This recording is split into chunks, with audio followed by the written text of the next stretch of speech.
Right, first constitution ante what is a constitution?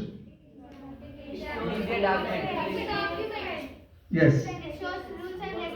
Yeah, absolutely. So constitution is nothing but it is a document. It shows your rules and regulations. What you to do, what not to do, which is a right, which is a wrong. So what is good, what is bad. So what type of rights do you have? What type of duties do you have? What type of authorities do you have? So these types of total rules and regulation, it shows only one book. So the book is called Constitution. So రాజ్యాంగం అనేది అనేక రకాలైనటువంటి నియమ నిబంధనలు కూర్చున్నటువంటి ఒక పుస్తకం. మనం ఎలా ఉండాలి, ఎలా ఉండకూడదు, ఏం చేయాలి, ఏం చేయకూడదు చెప్పేటువంటి ఒక అద్భుతమైనటువంటి అత్యున్నతమైనటువంటి శాసనం. ఈ శాసనం అనేది ఓన్లీ మన దేశానికే కాదు, ప్రపంచంలో ఉన్నటువంటి 206 దేశాలకు ప్రతి దేశానికి ఒక రాజ్యాంగం ఉంటుంది. ఎందుకంటే రాజ్యాంగం లేకపోతే ఆ రాజ్యం యొక్క మనుగడ, ఆ రాజ్యం యొక్క అభివృద్ధి, ఆ రాజ్యం యొక్క నడవడిక అనేది దేని ఉండలేదు. సో ప్రతి ఒక్క దేశం యొక్క భవిష్యత్తు కానీ, ఆ దేశం యొక్క అభివృద్ధి కానీ, ఆ దేశంలో ఉన్నటువంటి పౌరుల యొక్క స్వేచ్ఛ స్వాతంత్రాలు కానీ, వారి యొక్క హక్కులు కానీ అన్నీ కూడా సూచించేటువంటి అత్యున్నతమైనటువంటి శిలాశాసనమే రాజ్యాంగం. ఎందుకంటే రాజ్యాంగం లేకుంటే నడవలేదు. ఫర్ ఎగ్జాంపుల్ మన చిన్న స్కూల్ తీసుకుందాం. మన స్కూల్లో కొన్ని రూల్స్ అండ్ రెగ్యులేషన్స్ ఉన్నాయి. Everyone follow the rules and regulations కదా, మనందరూ ఫాలో అవుతున్నాం. ఎర్లీ మార్నింగ్ 9:05కి ప్రేయర్ స్టార్ట్ అవుతుంది, 9:30కి 9:15కి ఫస్ట్ బెల్ అవుతుంది, తర్వాత బ్రేక్ టైం, తర్వాత లంచ్ టైం, తర్వాత మళ్ళీ 4th period, 5th period, 6th period, 7th period, ఇట్లా రూల్స్ పెట్టుకొని ఆ రూల్స్ ప్రకారం మనం స్కూల్ రన్ చేస్తున్నాం. ఎవ్రీ మండే ట్యూస్డే మీరు యూనిఫామ్ వేసుకురావాలి, కామన్ యూనిఫామ్. తర్వాత వెన్స్డే అండ్ సాటర్డేనేమో మనకు స్పోర్ట్స్ యూనిఫామ్ వేసుకురావాలి. తర్వాత టీచర్స్ పర్మిషన్స్ లేకుండా బయటకు వెళ్ళకూడదు. ఇలాంటి అనేక రకాలైనటువంటి రూల్స్ ఉన్నాయి. మనం ఉన్నాయా లేదా? ఆ రూల్స్ అన్ని మనం పాటిస్తున్నామా లేదా? సో మనం రూల్స్ పెట్టుకున్నాం కాబట్టి మన పాఠశాలను, మన స్కూల్ను చక్కగా మనం డిసిప్లిన్గా, సిస్టమేటికల్గా నడుపుకోగలుగుతున్నాం. అదే రూల్స్ లేకపోతే మన పాఠశాలను, మన స్కూల్ను మనం నడుపుకోగలుగుతామా? నడుపుకోగలుగుతామా? నడుపుకోలేం. ఎందుకంటే మీరు ఒక్కొక్కరు డిఫరెంట్ డ్రెస్ వేర్ చేసుకుంటారు. వేరే డిఫరెంట్ డ్రెస్సెస్. వాడు నిద్ర రాత్రి 12 గంటలకు వస్తాడు. సార్ నేను ఇప్పుడు రెడీ క్లాస్ చెప్తున్నాను.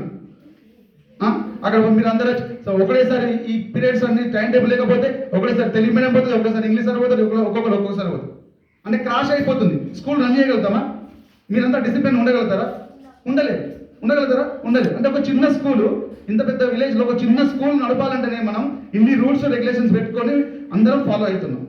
సిస్టమేటికల్గా, డిసిప్లిన్గా ఫాలో అవుతున్నాం. స్కూల్ నడవాలంటేనే ఇన్ని రూల్స్ ఉన్నప్పుడు it's a big country, huge country, చాలా పెద్ద కంట్రీస్. మరి కంట్రీ నడవాలంటే రూల్స్ లేకుండా నడుస్తుందా? Regulations, rules and regulations, conditions లేకుండా నడుస్తుందా? నడవలేదు. చిన్న స్కూల్లో నడపలేనప్పుడు కంట్రీ నడపగలుగుతామా?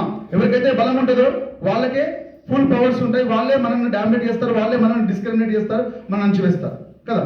సో కాబట్టి ఇంత పెద్ద దేశాన్ని నడపాలంటే ఆ దేశానికి కంపల్సరీ ఒక మార్గదర్శిని అనేది కావాలి. ఆ మార్గదర్శిని ఈ రాజ్యాంగం, ఈ కాన్స్టిట్యూషన్. ఆ కాన్స్టిట్యూషన్ లేకపోతే ఇంత పెద్ద రాజ్యాంగాన్ని ఎవరు నడపలేము. మన హక్కులు ఏంది, మన బాధ్యతలు ఏంది, ఎవరి అధికారాలు ఏంది, పిఎం ఎవరు, సీఎం ఎవరు, ఎవరు ఎక్కడ ఉండాలి, ఎవరు ఏం చేయాలి, ఏం చేయకూడదు, ఏం చేస్తే తప్పు, ఆ తప్పు ప్రకారం ఎలా శిక్షించాలి, వీటన్నిటి గురించి మనకు ఆ బుక్లో తెలుస్తుంది.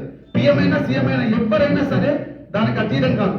అందరం దాని ప్రకారమే నడుచుకోవాలి, దాని ప్రకారమే మనం మొదలుకోవాలి. అలా లేకపోతే మనందరం కూడా పనిష్మెంట్ అయ్యి, మనకి పనిష్మెంట్ ఉంటాయి. ఇప్పుడు మనం స్కూల్లో ఉన్న యూనిఫామ్ వేసుకోకపోతే రాష్ట్రం పనిష్మెంట్ ఇస్తున్నా లేదా? That's right. Because we are everyone follow the rules and regulation. In case if any persons obey the rules, violating the rules, immediately they are punishable. కదా, ఎవరైనా సరే రూల్స్ ఒబే చేసినా కానీ, వైలేటింగ్ చేసినా కానీ ఇమ్మీడియట్గా పనిష్మెంట్ అవుతుంది. అట్లా ఉన్నప్పటికీ సిస్టమేటిక్గా ఇంత పెద్ద దేశమైనా, ఇంత చిన్న స్కూల్ అయినా దేనైనా నడపగలుగుతాం. అయితే ఇక్కడ చెప్పుకోవాల్సింది అంటే ప్రపంచంలో ప్రతి దేశానికి రాజ్యాంగం ఉంది.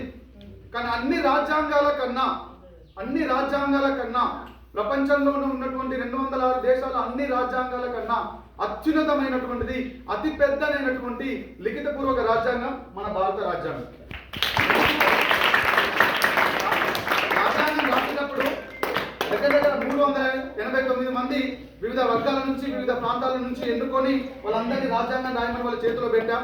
వాళ్ళందరూ బాధ్యతలు షేర్ చేసుకుని ఒక్కొక్క బాధ్యతను షేర్ చేసుకొని రాజ్యాంగం రాసిలో పనిలో ప్రపంచ దేశాలన్నీ చుట్టూ వచ్చి మన దేశానికి ఏదైతే సూటేబుల్ అవుతుంది, ఏది సూటేబుల్ కాదు, ఏది ఉండాలి, ఏది ఉండకూడదని దగ్గర 111 సార్లు చర్చలు పెట్టి, డిబేట్స్ పెట్టి 2000 సార్లు సవరణలు వేసి ఫైనల్ గా రాజ్యాంగాన్ని రాశారు. మరి మనం ఇప్పుడు డ్రాఫ్టింగ్ కమిటీ అంటున్నాం. డ్రాఫ్టింగ్ కమిటీ చైర్మన్ అంబేద్కర్ అంటున్నాం. డ్రాఫ్టింగ్ కమిటీ అంటే ఏంటి మరి అసలు? ముసాయిదా సంఘం అంటే ఏంటి? ఇప్పుడు వీళ్ళందరూ రాజ్యాంగం రాయడానికి 389 మందిని మనం ఎన్నుకున్నాం కదా. మన దేశానికి స్వాతంత్రం వచ్చిన తర్వాత ఫస్ట్ పని చేసింది రాజ్యాంగం కోసమే కష్టపడి, ఎందుకంటే రాజ్యాంగాన్ని కూడా నడవలేము. సో కాబట్టి రాజ్యాంగం రాయాలి కాబట్టి ఈ డిఫరెంట్ కేటగిరీస్ నుంచి మనం పీపుల్స్ ఎలక్ట్ చేసుకున్న తర్వాత వీళ్ళందరూ వచ్చిన తర్వాత ఒక్కొక్కరికి ఒక్కొక్క బాధ్యతను అప్పేపి, ఒకరు ఫండమెంటల్ రైట్స్ ఇచ్చారు, ఒకరు ఫండమెంటల్ డ్యూటీస్ ఇచ్చారు, ఒకరు డిటెక్టివ్ ప్రిన్సిపల్స్ ఇచ్చారు, ఒకరు సెంట్రల్ స్టేట్ లిస్ట్ ఇచ్చారు, ఎవరెవరు ఏం చేయాలి, ఎవరెవరు దేనికి సంబంధించిన పార్ట్స్ చేయాలని. వీళ్ళందరూ ఏం చేశారంటే వాళ్ళ పనులన్నీ వాళ్ళ దాని సూటబుల్ అన్నీ తీసుకొచ్చు, వీళ్ళకి అప్పయ్యిన బాధ్యతలన్నీ వాళ్ళకి తీసుకొచ్చు. అవి తీసుకొచ్చి ఫైనల్గా అవన్నీ ఎవరి చేతిలో పెట్టిరు? అంబేద్కర్ చేతిలో పెట్టిరు. అంబేద్కర్ చేతులు ఎందుకు పెట్టరు? ఎందుకంటే దాన్ని రాయాల్సింది వాళ్ళు తెచ్చినటువంటి రూల్స్ అండ్ రెగ్యులేషన్స్ కి ఒక రూపం ఇచ్చి దాన్ని చక్కగా ఏ పేజ్ లో ఏది ఉండాలి, ఎక్కడ ఏది అవసరం లేదు మీరు తీసుకొచ్చి వాళ్ళ బాధ్యత అయిపోయింది. వాళ్ళు తీసుకొచ్చారు, అందరు అంబేద్కర్ చేతిలో పెట్టారు, వాళ్ళ పని అయిపోయింది. చాలా ఈజీ. నాకు అప్పైపోయి నా బాధ్యతను తీసుకొచ్చి అంబేద్కర్ చేతిలో పెట్టారు. ఎందుకంటే is the drafting committee chairman and members ఉన్నారు. ఆ మెంబర్స్ కూడా సరిగ్గా పనిచేయలేదు, వాళ్ళు కొన్ని అనారోగ్య సమస్యల వల్ల, వాళ్ళ పర్సనల్ రీజన్స్ వల్ల వాళ్ళందరూ బిజీ అయిపోయి మొత్తం బాధ్యత అంతా తన మీద వేసుకున్నారు. సో తన మీద వేసుకున్నారు కాబట్టి మీరు అందరూ ఒక్కొక్కరు మీ బాధ్యత, మీకు ఇచ్చినటువంటి బాధ్యతలన్నీ తీసుకొచ్చి అంబేద్కర్కి అప్పచెప్తారు. అంబేద్కర్ ఏం చేశాడు? వీటన్నిటిని చూసి మనకి ఏదైతే సూటేబుల్ అవుతుంది, మనకి ఏదైతే అవసరం, ఎలాంటి హక్కులు అవసరం, ఎలాంటి బాధ్యతలు అవసరం, ఏది అవసరమో వాటన్నిటిని వడబోసి దాదాపు 6 నెలల పాటు నిద్రాహారాలు మాని తన చదువును, తన జ్ఞానాన్ని, తన విద్యను అన్నింటినీ మొత్తం ఒక బుక్ రూపంలో భారతదేశ భవిష్యత్తు ఎలా ఉండాలి, రాబోయేటువంటి భారతదేశంలో ఉన్నటువంటి భారత పౌరులు ఎలా ఉండాలి అనే దాన్ని ముందుగానే ఆలోచన చేసి, ఎందుకంటే తను ఎన్నో రకాల అవమానాలని, ఎన్నో రకాల హింసల్ని, ఎన్నో రకాలైనటువంటి ఘోరాలని, సమస్యలను ఎదుర్కొన్నాడు. అవి నాలాంటి రాబోయేటువంటి భవిష్యత్ తరాల బిడ్డలు కానీ, నా తమ్ముళ్ళు, నా చెల్లెళ్ళు, ఎవరు కూడా ఎదుర్కోకూడదని బాధ్యతగా ముందే ఊహించి, సో మన భారతదేశానికి ఒక అద్భుతమైనటువంటి రాజ్యాంగాన్ని పూర్తిగా రఫ్గా తయారు చేసి దాన్నే రాజ్యాంగ పరిషత్ సభ్యులతో అందరి చేత యాక్సెప్ట్ చేపించి ఈ రోజు మనందరం దాన్ని అమలు పరుస్తున్నాం. సో అంతటి గొప్పటి కార్యానికి ఆయనే